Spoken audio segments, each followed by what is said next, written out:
Ka momente kur drejtësia nuk është vetëm ligj, por edhe përgjegjësi ndaj njerëzve dhe komuniteteve tona.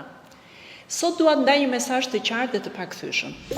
Askush nuk do të gëzojë, aq më pak do të trashëgojë pasurinë e përfituar në rrugë kriminale. Paratë e pronat që burojnë nga droga, mashtrimi apo çdo veprimtari tjetër kriminale nuk janë më simbol fuqie apo privilegji. Ato kthehen aty ku u përkasin, tek fëmijët, tek familjet që kanë vuajtur më shumë pasojat e krimit, tek komunitetet në nevojë, tek viktimat e dhunës, në shërbim të interesit publik.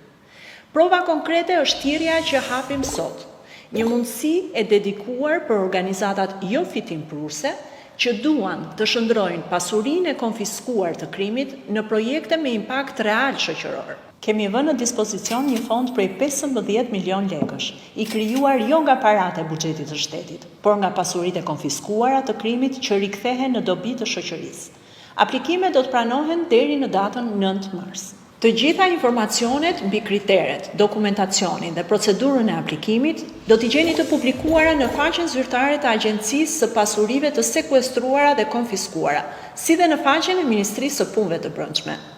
Dua të ftoj të gjithë organizatat e shoqërisë civile të aplikojnë dhe të bëhen pjesë e një përpjekjeje të përbashkët ku pasuritë e krimit shndrohen në shpresë dhe mbështetje.